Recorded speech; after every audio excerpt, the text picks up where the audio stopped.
আপোনালোক সকলোৱে ইমান দিনে দেখা পায়ে আহিলে যে আজি আমি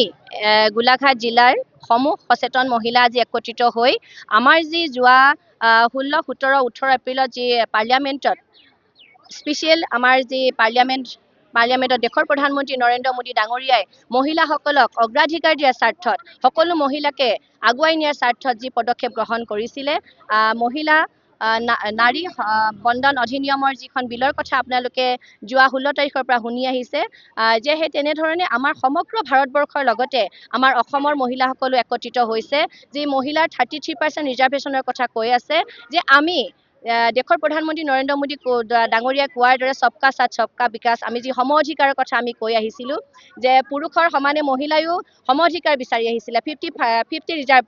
50 ৰিজাৰ্ভেশ্যনৰ কথা কিন্তু তাৰ স্বত্তেও আমাৰ যি 33% ৰিজাৰ্ভেশ্যনৰ কথা কৈ থকা হৈছে এই 33% মহিলা ৰিজাৰ্ভেশ্যনৰ দিশতো আমি দেখিবলৈ পালোঁ যে আমাৰ বিৰোধী পক্ষই সেইদিনাখন সদনত যিহেতু আমাৰ বিলখন গৃহীত হোৱাৰ ক্ষেত্ৰত বিৰোধিতা প্ৰদান কৰিলে আমি খুব দুখ অনুভৱ কৰিছোঁ আৰু এই মুহূৰ্তত এই ক্ষেত্ৰত আমি এটা কথাই ক'বলৈ বিচাৰিম যে সমগ্ৰ ভাৰতবৰ্ষৰ নাৰী শক্তিক আমি একত্ৰিত হোৱাৰ কাৰণে অনুৰোধ জনাইছোঁ অকল শাসক পক্ষ বুলিয়ে নহয় বিৰোধী পক্ষৰ নাৰীসকলকো আমি আহ্বান জনাইছোঁ যে নাৰী শক্তি নাৰী কণ্ঠ বাজি উঠিবলৈ হ'লে সমগ্ৰ ভাৰতবৰ্ষৰ নাৰী শক্তি একত্ৰিত হ'ব লাগিব আৰু আহি থকা দিনত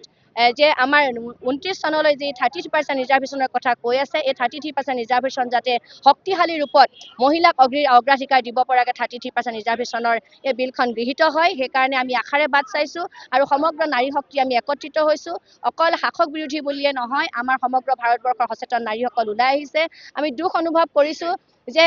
এখন ঘৰ যিহেতু মহিলা নহ'লে নচলে নাৰী নহ'লে নচলে এখন সমাজ নচলে এখন দেশ নচলে সেইকাৰণে সমগ্ৰ দেশত নাৰী শক্তিয়ে প্ৰতিনিধিত্ব কৰিব পৰাকৈ আমি আগবাঢ়ি আহিছোঁ আৰু আমি এই আগবাঢ়ি যোৱাৰ ক্ষেত্ৰত মহিলাসকল আগবাঢ়ি যোৱাৰ ক্ষেত্ৰত যাতে বিৰোধী আমাক বাধা আৰোপ নকৰে আমি বিৰোধীসকলকো আমি আহ্বান জনাইছোঁ যে এই বিলখন পাছ কৰাৰ ক্ষেত্ৰত শাসক বিৰোধী সকলোৱে একত্ৰিত হৈ আহি থকা দিনত যাতে 33% মহিলা ৰিজাৰ্ভেশ্যন হয় তাৰ কাৰণে আমি আশাৰে বাট চাইছোঁ আৰু সকলোকে শুভেচ্ছা প্ৰদান কৰিছোঁ দুখ মনেৰে হ'লেও সকলোৱে একত্ৰিত হওক আৰু আহি থকা দিনত এই 33% মহিলা ৰিজাৰ্ভেশ্যন গৃহীত হওক আৰু নাৰী শক্তিক আগুৱাই নিয়াৰ স্বাৰ্থত দেশৰ প্ৰধানমন্ত্ৰী নৰেন্দ্ৰ মোদী ডাঙৰীয়াই কোৱাৰ দৰে আমি নাৰী শক্তি যাতে আগবাঢ়ি যাব পাৰোঁ সকলোৱে একত্ৰিত হৈছোঁ আৰু একত্ৰিত হৈ যাম ভৱিষ্যত দিনত আৰু এই নাৰী কণ্ঠ ভৱিষ্যত দিনত বাজি উঠিব বুলি আমি আপোনালোকৰ আগত প্ৰকাশ কৰিছোঁ আমাৰ মহিলাসকলৰ যি ঐতিহাসিক দিন আছিল মহিলাসকলৰ অধিকাৰ আমাৰ সংসদত উত্থাপিত হৈছিল গতিকে আমি সেই দিনটো আমি অতি আশাৰে বাট চাই আছিলোঁ যে 33% মহিলাই আমি সাংসদ আৰু বিধানসভা আৰু আমাৰ লোকসভাত আমি আসন পাম গতিকে আমাক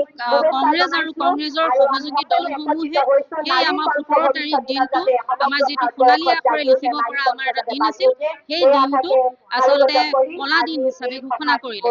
গতিকে আমি আমাৰ নিজৰ আমি অধিকাৰ বিচাৰিছোঁ যাতে 2023 চনত আমাৰ যেতিয়া প্ৰধানমন্ত্ৰী নৰেন্দ্ৰ মোদী ডাঙৰীয়াই নাৰী শক্তি বন্দন অধিনিয়ম এই বিলখন যেতিয়া আনিছিল তেতিয়াই দুটামান আমাৰ তাতে ক্লজ আছিল যে 2027 চনত ডিলিমিটেশ্যন হ'ব তাৰ পিছত সেন্সাস হ'ব সেন্সাসৰ পিছত ডিলিমিটেশ্যন হ'ব ডিলিমিটেশ্যন হোৱাৰ পিছত 29 চনত মহিলা 33% আসন আমাৰ সংসদত দিব গতিকে আমি অতি আশাৰে বাট চাই থকা যিটো আমাৰ এটা আশা আছিল সেই আশাটো একমাত্ৰ কংগ্ৰেছৰ সহযোগী দলসমূহে গছকি পেলালে গতিকে আমি অতি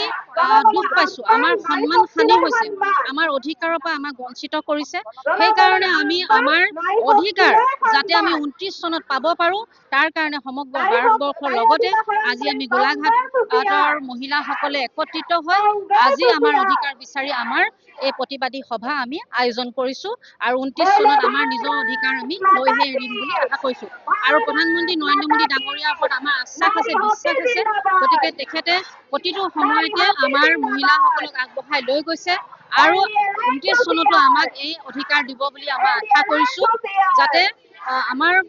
মহিলাসকল সামাজিকভাৱে অৰ্থনৈতিকভাৱে যেনেকৈ সবল হ'বলৈ আজি আগবাঢ়ি আহিছে তেনেকৈ ৰাজনৈতিকভাৱেও নিজৰ সংসদত নিজৰ আসন সংৰক্ষণ কৰিবৰ কাৰণে আমাৰ মহিলাসকলে এই আমাৰ সপোনবোৰ পূৰ হ'বলৈ পাব আমাৰ দেশৰ জনসাধাৰণৰ প্ৰায় 50% মহিলা হোৱা পাছতো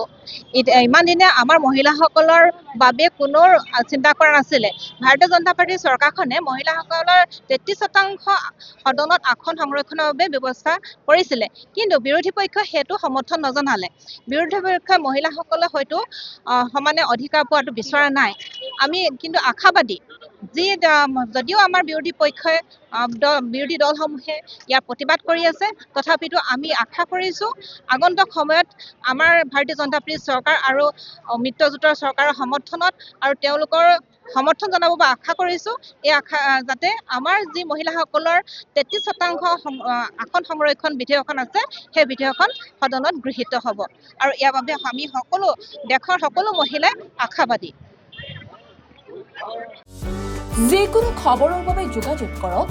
আমাৰ এই নম্বৰত 9181 307 2221।